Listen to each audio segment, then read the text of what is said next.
All right, so thank you for showing up for the Art of Unconditional Love. That's quite the title, and we don't want to be pretentious, but we also want to discover there is an art to unconditional love, and we want to discover that. We want to see what is it actually about. What is that then? And show that.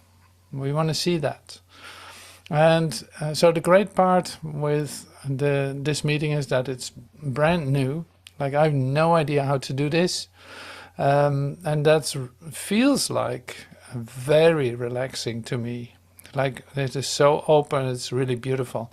So some ideas already came in, and that's how I prepared. And some ingredients, I could say, for this evening, for this moment together. Like there's some expressions about love, about what isn't love, about all of this. It's like the act of giving is one of them too. It's like that's an important part. No, anyway, I'm not going to lift the veil too much right now. But that's something that we're going to take a look at. And the most important part is that you were attracted to this, to be here. So apparently there's something to discover for you. Otherwise you would not be here, because it's so specific. Like, who would want to go to an Art of Unconditional Love meeting? That's very specific. So you're the ones that actually signed up for it and say like, yeah, I want to be part of that. I want to discover and see what happens. Now, that's great, of course, this curiosity or this attraction to it is really great. So I know that beyond all form and all place and time, and there's an attraction to come to the experience of the truth of yourself. And that is something that we practice here. So that means that everything is different, because we're not dealing with, say, deepening the human idea of love. No. We're not here to, basically we're here to release ideas of love, of what isn't love, what you have confused with love and want to let go of now, or many other things. And why is that so important, or why would we want to do that? Now, here's the thing, is like there's nothing more recognizable for your being than the experience of love, since that is what you are. So that's the most natural thing that can come to you. And now let's check for right now. Did you already have an incredible love experience today? Like a deep sense of love, falling in love, deep sense of love. Not to get anything, not to want anything, not to do anything, none of these things, but just a deep sense of love. And hopefully you did. And if not, well, we're going to become quiet in a moment, and then you have an opportunity for that too. Because love is not something that we make or that we do, or that it's like under conscious control, none of that. Now it's like love is what you are.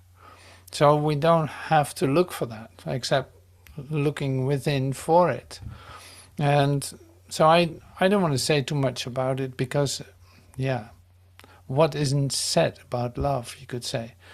But what is so much confused with love? And the patterns, expectations, the forms, the desires, the this and the that. Say all that is in fact not what love is. And at the same time, so what is given us here then? What is here to discover? Actually, the incredible healing power of love is in fact being offered here. So in other words, this is a healing class. This is a spiritual healing class.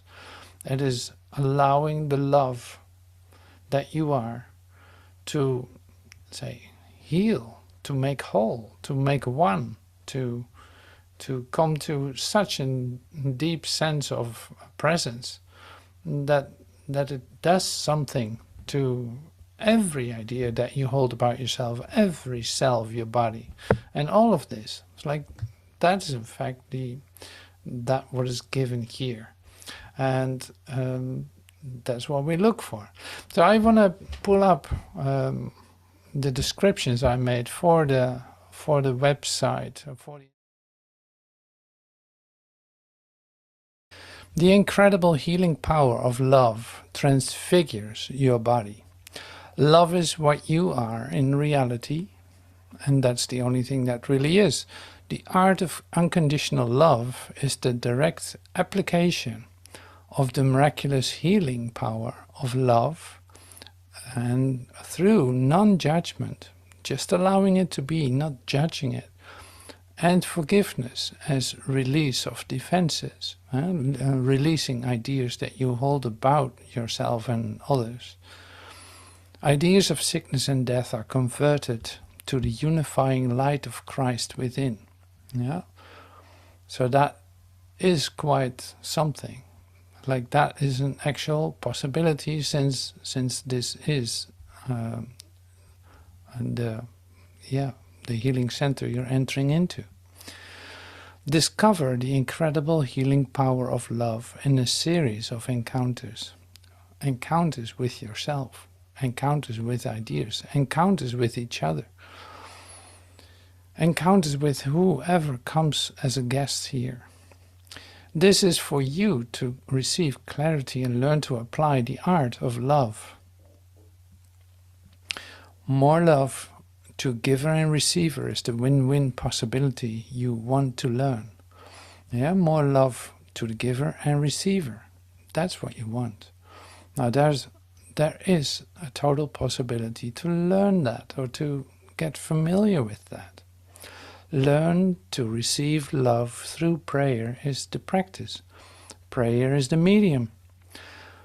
What God am I obeying? And that will be one of the meetings too. My experience reveals that. Experiencing a deep sense of closeness is a universal desire, right? Where to look for it? That's important. Experiencing a deep sense of closeness, like an extreme, a deep sense of intimacy, of closeness, is a universal desire. But where to look for it? This is what this is about. And how is that going to come about? Who knows? I'm letting myself be inspired on a moment-by-moment basis to, and like I said, with some ingredients that I prepared, and we're going to make that happen. And there will be space for individual sharing, or one-on-ones with each other, or showing some expressions. That can be like a visual expression, or a poem, or a prayer, or who knows what, in whatever form that comes to you. And so, and one other thing is, of course, like here in this moment together, there's so much benefit by being honest with yourself, by just sharing what you feel like sharing, not going over your not pushing yourself to do so, but just actually taking a look at the situation that you find yourself in. Like, is that it? Is that it? Something like that. So it's like, it doesn't need to be any different than it is for you in your experience. You don't have to make it look better or do anything with it. It is just okay the way that you are experiencing it. And why is that so important? Because we always start with your experience. It is not what I'm telling you, that it's going to do something in that sense. Like, no, this starts with your experience. That's our starting point. All right. Well, that was a bit of an introduction to the art of unconditional love, or the art of love in short. Because is love unconditional? I'm going to take a look at that too, for sure. Okay, now first, we're going to start to quiet ourselves down a little bit. And why do I do that? It is really because then it's like there's a possibility to experience a deeper intensity just because you become quiet. And that's really great. You know, that's great, because the higher or the deeper the experience for you, the more is happening. Otherwise, yeah, what are we doing? So I prepared a meditation. And the meditation is partially in English and partially in French by Michel. And this is one of the prayer lessons from the booklet. Jesus is praying, or there's a bit of New Testament, there's a bit of Course in Miracles, one of the prayer lessons. All right, here we go.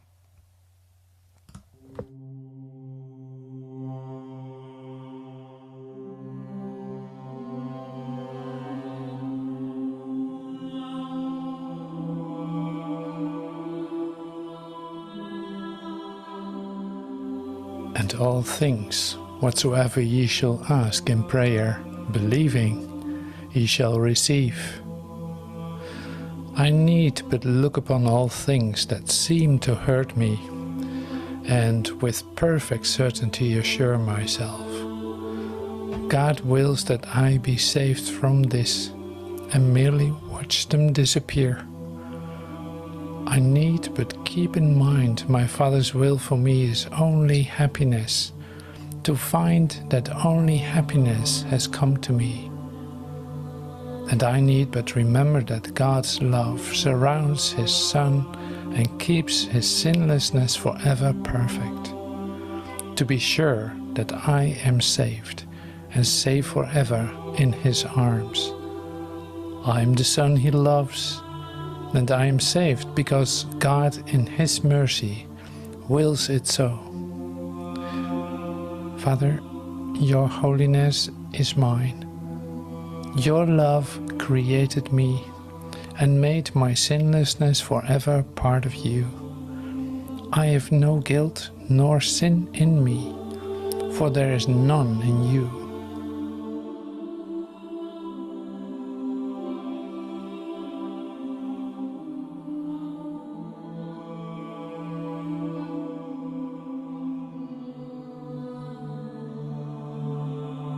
Et tout ce que vous demanderez avec foi par la prière, vous le recevrez. Il me suffit de regarder toutes les choses qui me font mal et de m'assurer avec une certitude parfaite que Dieu veut que je sois sauvée de cela et de le regarder simplement disparaître. Il me suffit de garder à l'esprit que la volonté de mon Père pour moi n'est que le bonheur, de découvrir que seul le bonheur m'est venu. Et il me suffit de me rappeler que l'amour de Dieu entoure son Fils et garde son impeccabilité parfaite à jamais, pour être sûr que je sois sauvée et en sécurité pour toujours dans ses bras. Je suis le Fils qu'il aime. Je suis sauvée parce que Dieu, dans sa miséricorde, le veut ainsi. Père, ta sainteté m'appartient. Ton amour m'a créé et a fait de mon absence de péché une partie de toi pour toujours. Je n'ai ni culpabilité, ni péché en moi, car il n'y en a pas en toi.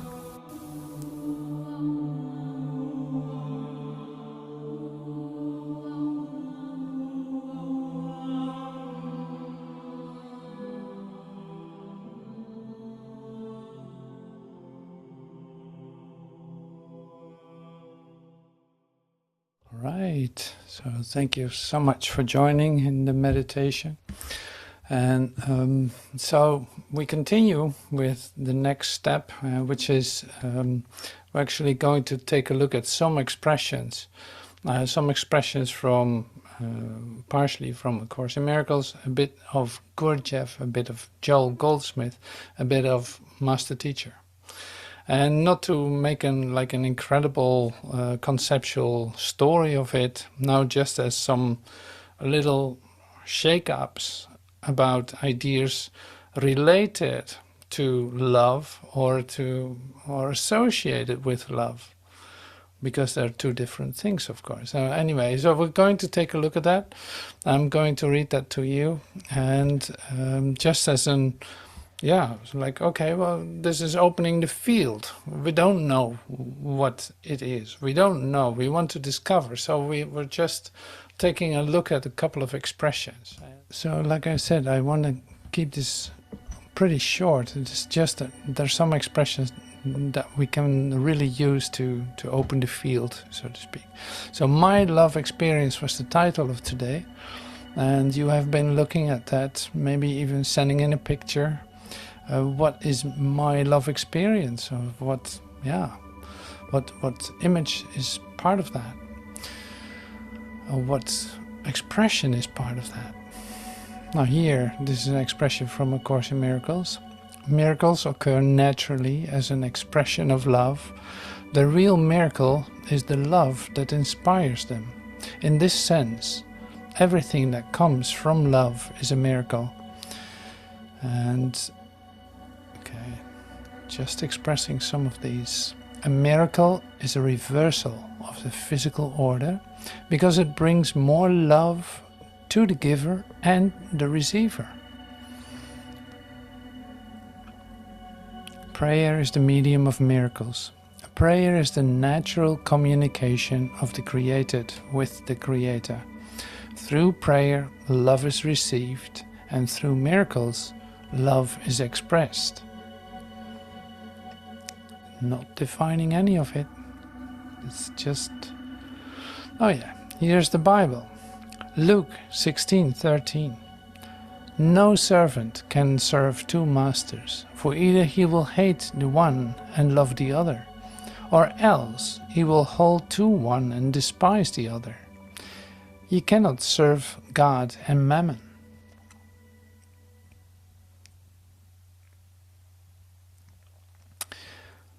Revelation involves an extreme personal sense of closeness to creation, which man tries to find in sexual relationships. This confusion is responsible for the depression and fear which are often associated with sex. Sex is often associated with lack of love, but revelation is purely a love experience. Physical closeness cannot achieve this.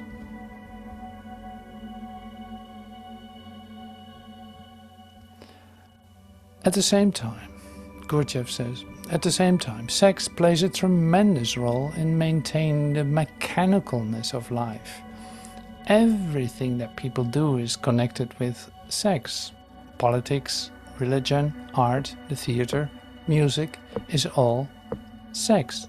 Do you think people go to the theater or church to pray or to see some new play? That is only for the sake of appearances.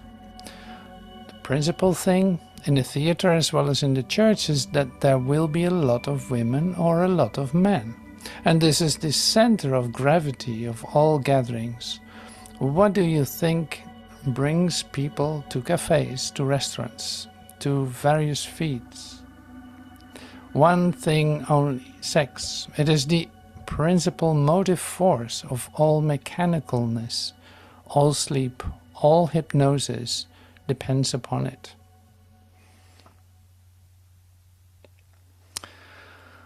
Joel Goldsmith says, yes, it is malpractice, but it is not the malpractice an individual or a group of an individual or a group. It is the Antichrist that makes some of us believe that 2 times 2 is 5, when it is really 4. makes others believe that wealth is in money, or makes still others believe that satisfaction is in sex. That is all malpractice. The truth is that the only wealth is in God. The only health is in God. The only satisfaction is in God. It must be conveyed to the student that there is no way on earth to influence God, and that nothing he or anyone else can do will gain God's favor. The student can refrain from smoking and drinking, he can refrain from sex, he can refrain from eating meat, he can go on month-long fasts, but he cannot move God. Master Teacher, we must finally love objectively as human beings. I love you for your ankles. I love you for your nose. I love you for your hair. I love your boobs. I love you for your intellect. I love you for your artistic achievements. I love you for the way you make me feel. I love you for your new boat. I love you because we go to the same church. I love you because you're black or green or blue. I love you because we share a lot of dislikes. I love you because somehow we are going to work through the dilemma of earth in our quest, and together we can find the answers. I love you because my father told me I had to. I love you in defiance of my culture. I love you for all the little things that we share together. I love you despite some particular idiosyncrasies you have, but I'll attempt to change them or just have to go along with them. Amazing, isn't it? So these are these are just some expressions, and I love the variety of it. It's like, oh, that's great. Yeah, that will be some. You might be more attracted to one or the other expression. Well, that's great. That apparently has to tell you something. Which is lovely. So in other words, I'm just opening this up as an idea. It's like, okay, we can look at this in many ways, like love in a relationship with sex, love in relationship with God, love in relationship with you, love included into everything, you name it. So this was just a little warming up in that sense in terms of expression.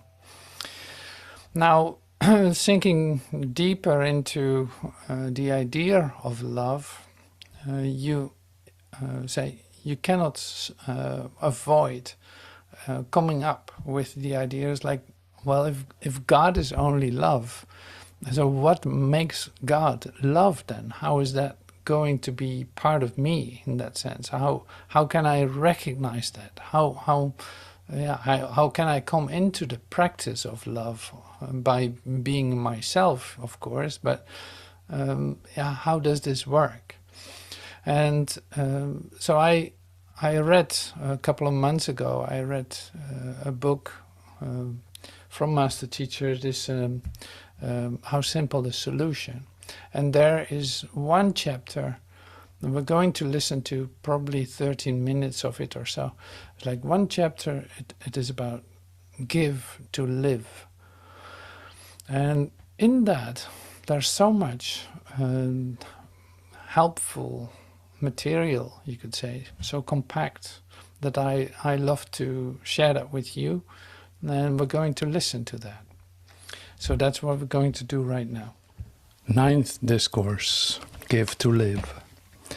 Now we begin once again with ramblings in the kitchen of country place. I call it rambling in the light. It's important that you understand that everything that I say is coming from a particular frame of reference. And sometimes I forget how very fundamental the directions of an awakened mind are. How very fundamental, for example, the teachings of Jesus Christ in A Course in Miracles are. They are much, much too fundamental to be accepted or even admitted to by split minds. The process of enlightenment That is the process of coming to whole mind and recognizing yourself as universal consciousness is a process of giving. I want to key in on that word for a minute because the nature of the Course in Miracles is a process of forgiving, which is an indication that it is all over and you have in fact given before of yourself. If salvation then is the process of giving, we'll use the sentence like, the only way to know you have something is by giving it away. That doesn't seem practical at all to a consciousness who is in a condition of reciprocity or exchange, does it? If I tell a consciousness coming here to give everything away and come to me, he immediately is in resistance of it because of his defense mechanisms of having ideas in order to protect his identity.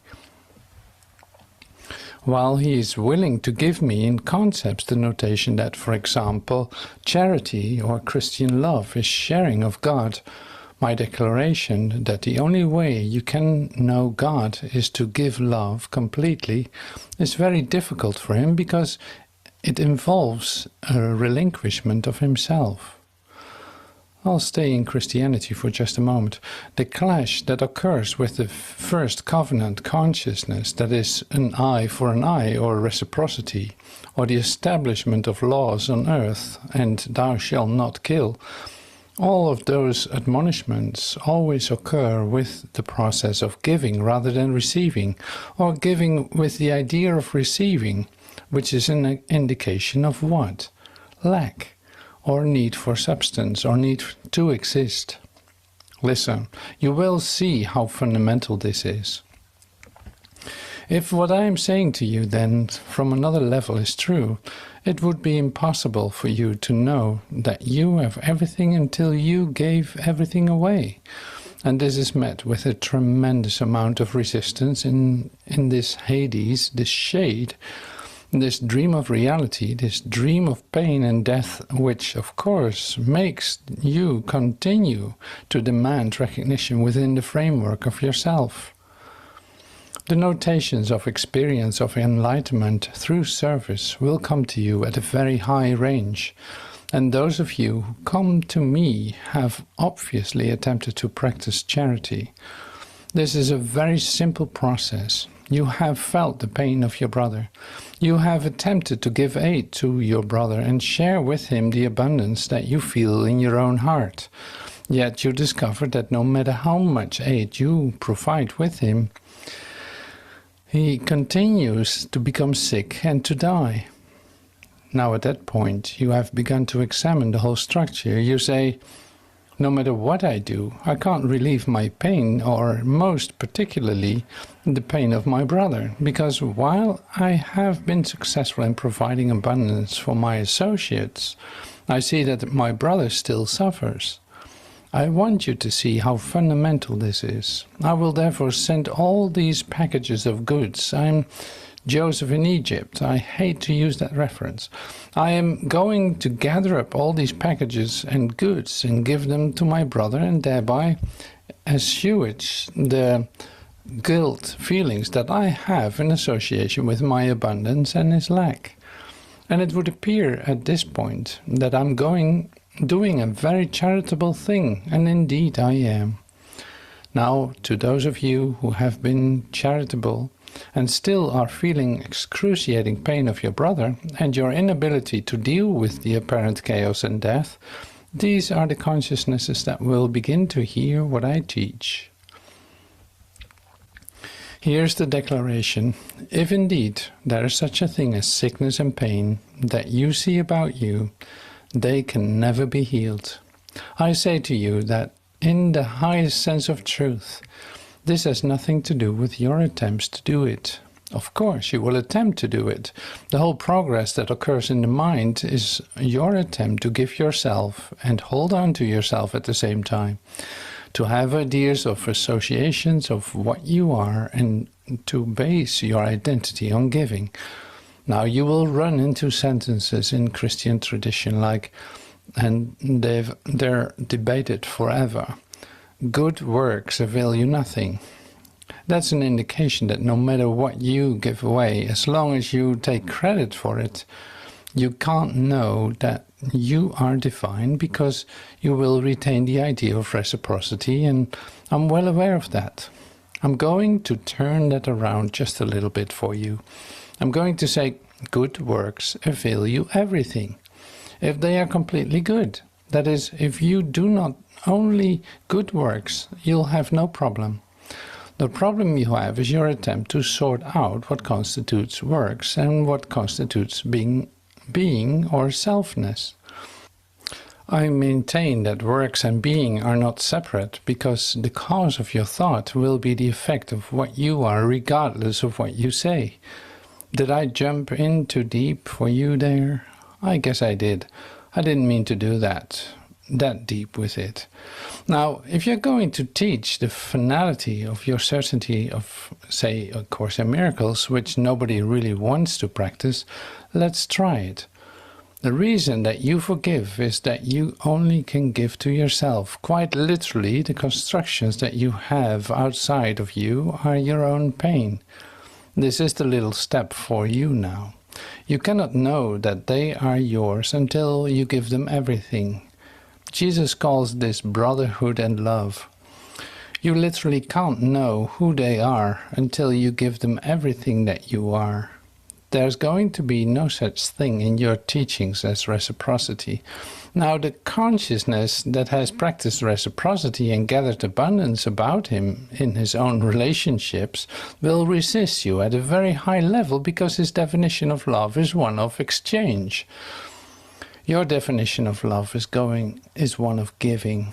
He cannot understand the uncompromising attitude of an awakened mind with the certainty that you can only give to be. Quite literally, the closest that perceptual mind can get to creating is giving through self-expression. The higher the range of giving, the more self-expression goes on, because the consciousness in his giving no longer correlates himself with a limited identity and expresses a thought form outside of himself in relationship with the whole truth. In a very real way, then, this process of giving is one of coming to know yourself. The basis of the teaching, obviously, then, is to take no credit for your giving, but only to love and serve. When we have attempted to do this, there is a great deal of resistance here, because the associations of success and happiness are based on having rather than on being. I'm very much aware of that. What you finally do with that in your own mind, I don't know, but I guarantee you that once you begin to experience the joy of giving, it will become very intense in you, and you will literally want to give everything that you have away in order to be free. It's going to become very obvious to you. The process of coming to know yourself has to do with giving yourself away. There's no alternative to that, because you cannot know that you have until you give it away, because having and being are the same. As long as you are possessed by your own thoughts, you cannot know that. I don't know who takes Master Jesus' sentences in the text seriously when he says, protect everything you value by the act of giving it away. Notice he says act. It's an act to shorn yourself of these so-called necessities. You say, well, Master, it sounds like you're teaching frugality here, that you are teaching poor in spirit, that you are teaching blessed are the meek. Well, I am. You don't like that out there, I don't care. As long as you have what Jesus calls grandiosity, ideas that you are accomplishing something, you're not going to get this, teacher. This is a process of love and forgiveness and giving. You want to examine the uncompromising statement that you will be possessed by your own thoughts and condemned to stay in time and die as long as you have ideas about yourself. Come on, this is my teaching. This is my declaration to you. Try to offer a variety, you could say, and to keep everything active. So this is a compact, like I said, it's a compact expression of Master Teacher, of the reading of his words. It's like there's a compact expression, but there's so much in it, so helpful to, yeah, in fact, to allow something to occur, to come into the yeah, act of giving, you could say, and also what you don't have to do, like related to thoughts about yourself, to yeah, all these things. It's like that. So there's a lot to discover in terms of healing, and that's why I thought it was great to use this too. Now here is one other part that I'm going to share with you, and that part is say visualization. You could say visualization of the idea of, and I bring it to expression in a video, and with the music. But in fact, it is like I use the words of Zarathustra according to Nietzsche in it, with the idea of man is the rope between animal and Superman, or say he is the one who is actually crossing the abyss to come to his say supreme self, you could say, like he in himself is crossing that abyss, and that's scary. There's a lot happening, but you stay right on track. You stay on this line, on this rope, on this. You become the bridge to that, and that's so great. Like it is not about that man is the say the goal itself. No, he's the means. He's the means for the transition. You become the means. Now, the more ideas you lose, that you let go of yourself, the easier that will become clear to you. In acts of giving, in recognizing that there's only one of us, recognizing that the pain of your brother is just a representation of your own pain, and more of this. Because, see, love and charity, we have been associating that with love and with taking care of someone, of giving, in fact, of charity. And to have that completely clear, it is good to let go of what you think that is, in order to receive clarity that is going to be given to you along the way here, because there are new ideas coming to you, and that will set you free from the previous ideas that you held about the idea of charity, about the idea of love, and about ideas of healing. So that's just totally amazing. Like you cannot imagine that the necessity is an open mind, or in fact releasing your mind as a continual occurrence in yourself. By not holding on to any of it, you can become completely present and stay right there, no matter what it is that you are seemingly experiencing, the intensities that you go through, or the situations that you seem to be in, that you would love to take this intensity of feeling and associate it with somebody outside yourself, or some event that is occurring, like because of that I'm feeling like this. So here's where something huge is occurring, and in fact you come into your love experience, into the love of your being, by standing still and allowing that to cave in on you, instead of keep projecting it outward, or relating it to time and space, to whatever occurrence is happening there. So there's incredible healing possibilities here, but also it is really like crossing an abyss. Like you have to stand still. All your human tendencies to respond and to take care, and to first respond, to make it work, to fix it, to work through it, to come up with ideas to make it better. All of those tendencies are caving in on you, are literally being released by you if you stand still and allow this change to take care of that, and seeing that these things are disappearing, are literally allowed to be healed, and suddenly they're gone, like they don't seem to be there anymore. So that is really something else, and a real discovery when you go through it and experience it.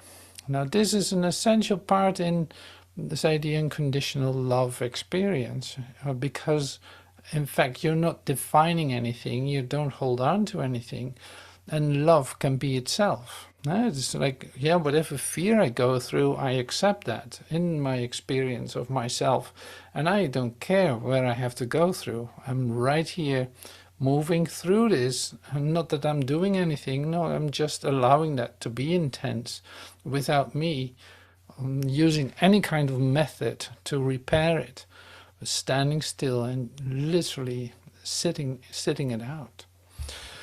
Now that's really big, but I made an, like I said, a visual expression of it. It is.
That is the crossing the abyss expression. Now, The next part is the, say, non-public part, and we're going to start with that right now. So thank you for your attention so far, and hope to see you soon. Bye.